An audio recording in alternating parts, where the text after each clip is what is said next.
hello students स्वागतम जनाइছো তোমালোকৰ মৰমৰ ইউটিউব চেনেল ডিয়াৰ ম্যাথছ লৈ আজিৰ ভিডিওত আমি আলোচনা কৰিম এক্সাৰসাইজ 5.2 ৰ কোশ্চেন নাম্বাৰ 8 টো ইয়াৰ আগৰ ভিডিওত আমি কোশ্চেন নাম্বাৰ 7 লৈ অলৰেডি সলিউশন দি দিলো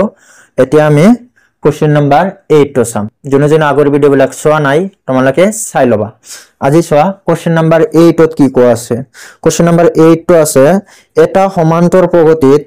50 টা পথ আছে এটা সমান্তৰ প্ৰগতি আছে তাত কিমানটা পথ আছে 50 টা পথ 50 টা পথ তাৰ মানে 50 টো কাৰ মান হ'ব 50 টো n ৰ মান হ'ব কি কাৰণে কাৰণ n কি বুজায় পদৰ সংখ্যা কিমানটা পথ আছে হেটো কোৱা হয় n ৰ মানৰ দ্বাৰা that means 50 টা পথ আছে মানে আমাক n ৰ মান দিয়া আছে 50 টা হল তেনেহলে আমি ইয়াত লিখিম কি ইয়াত n is equal 50 হল তার পিছত ছ কোশ্চেনত কি কৈছে 50 টা পথ আছে যার তৃতীয় পথটো 12 তৃতীয় পথ মানে 3 নাম্বার পথটো 12 3 নাম্বার পথ মানে কি হৈ যাব আমাৰ 3 নাম্বাৰ পথ মানে হৈ যাব আমাৰ a3 মানে কি 3 নাম্বাৰ পথ তৃতীয় পথ হল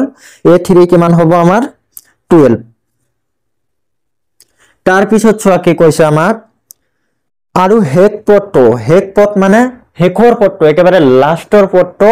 কিমান দিয়া আছে আমাৰ 106 আৰু হেকৰ পথ কাৰ দ্বাৰা বুজো হয় হেকৰ পথ an ৰ দ্বাৰা an মানে কি অন্তিম পথ অন্তিম মানে লাষ্টৰ পথ তিনহলে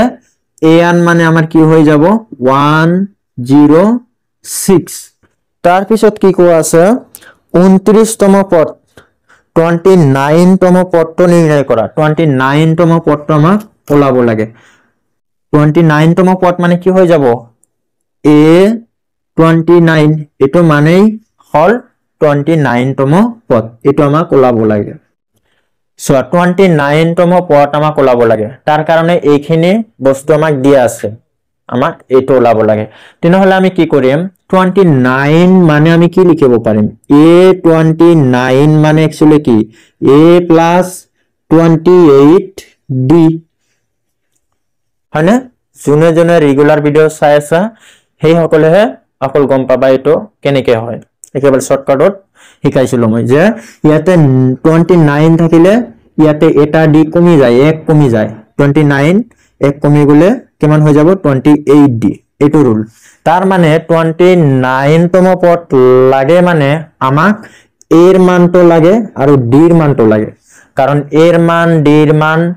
বহুৱাই দিয়াৰ পিছত আমি 29 তম পথটো ওলাব পাৰিম তাৰ মানে প্ৰথম অৱস্থাত আমাক কি কৰিব লাগিব এৰ মানটো লাগিব আৰু d এৰ মানটো লাগিব এৰ মান আৰু d এৰ মানটো ওলাই লব লাগিব তাৰ পিছত আমি 29 তম পথটো ওলাব পাৰিম এটা কথা হল এৰ মান d এৰ মান আমি কৰ পৰা ওলাম তাৰ কাৰণ তোমাক এই যে এইখিনি বস্তু দিয়া আছে নহয় ইয়াৰ পৰা আমাক কি কৰিব লাগিব এৰ মান d এৰ মান ওলাব লাগিব হল ওলাব লাগিব কাৰণে আমাক কিছুমান ডাটা দিয়া আছে ইয়াৰ পৰা আমাক ওলাব লাগিব চোৱা এটা বস্তু দিয়া আছে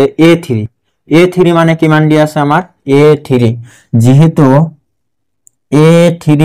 is equal 12 হল a3 মানে এটো দিয়া আছে a3 মানে কি লিখিব পাৰো a3 মানে a plus 2d 3 থাকাৰ কাৰণে 2 হৈ যাব এটা কমি যায় দি হল is equal 12 এতিয়া a is equal 12 minus 2d লিখিব পাৰো কেনেকে কাৰণ এটো প্লাস আছিল এইপিনে গৈ মাইনাস হৈ যাব হল প্লাস থাকিলে এইপিনে গৈ মাইনাস হৈ যাব এটো সমীকৰণ নাম্বাৰ 1 বনাই দিয়া হল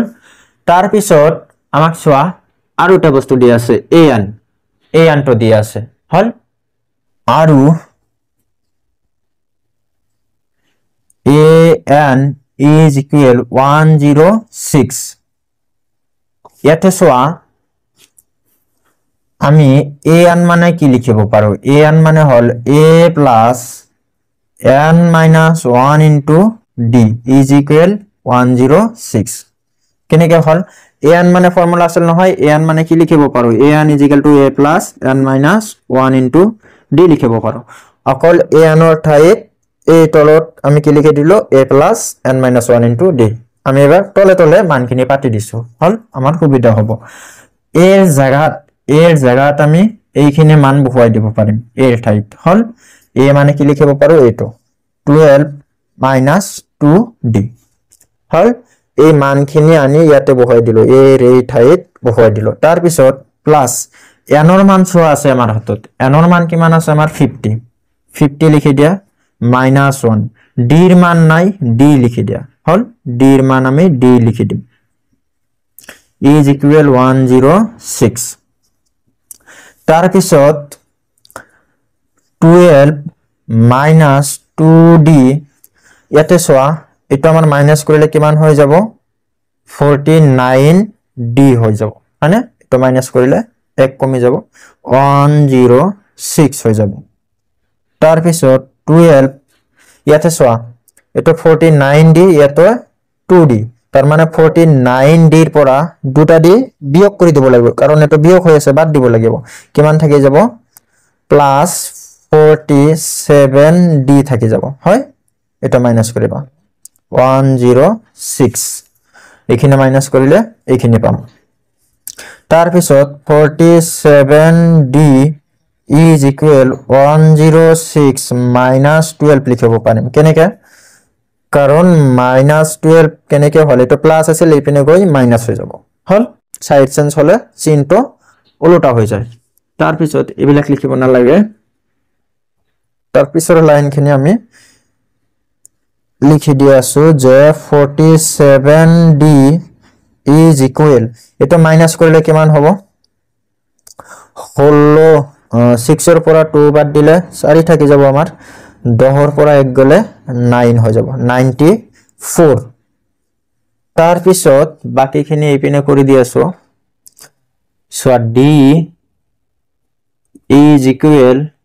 94 by 47 d is equal so 47 দুটা পূরণ করলে কিমান হবে 47 into 2 2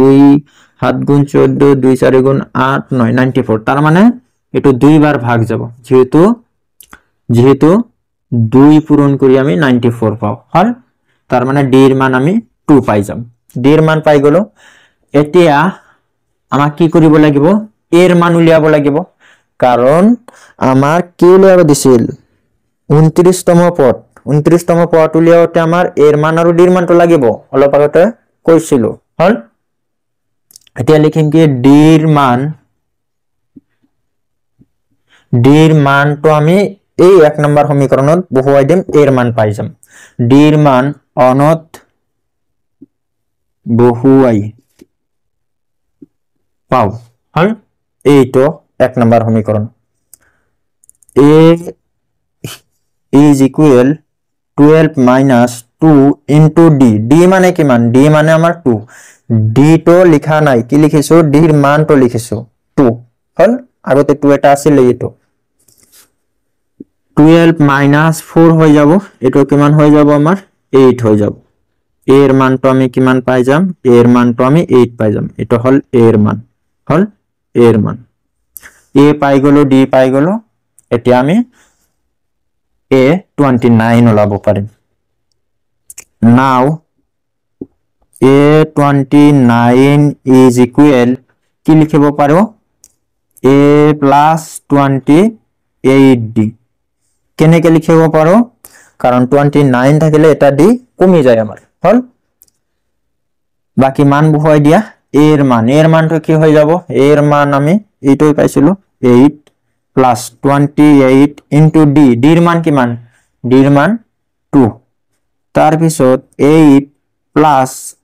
এটা পূরণ করলে কিমান হৈ যাব 2 8 গুণ 16 2 2 গুণ 4 5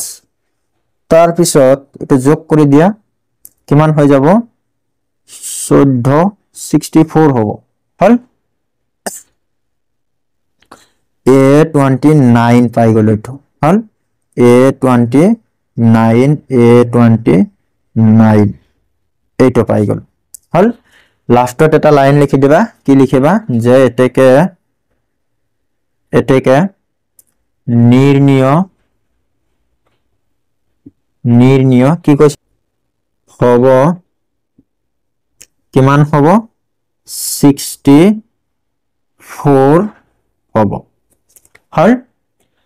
সো কোশ্চেন নাম্বার 8 ৰ সলিউশনৰ গোটেইখিনি হৈ গল এইখিনি লিখিবা তাৰ পিছত এইখিনি লিখিবা আৰু লাষ্টত এই লাইনটো লিখি দিবা হল কোশ্চেন নাম্বাৰ 8 ৰ কমপ্লিট সলিউশন হৈ গল আশা কৰো বুজি পাইছা ইয়াৰ পৰৱৰ্তী ভিডিওত আমি কোশ্চেন নাম্বাৰ 9 10 বাকি কোশ্চেন বিলাক আমি আলোচনা কৰিম সো জনে ভিডিওটো চাই ভাল পাইছা লাইক এটা কৰি দিয়া আৰু যদি কোনোবাই চেনেলটোত প্ৰথমবাৰৰ বাবে ভিডিওটো চাই আছা তেনেহলে চেনেলটো সাবস্ক্ৰাইব কৰি বেল আইকনটো দবাই দিয়া যাতে মই ভিডিও আপলোড দিয়াৰ লগে লগে তুমি নোটিফিকেশন এটা পাই যাও সো আজিলৈ থ্যাংক ইউ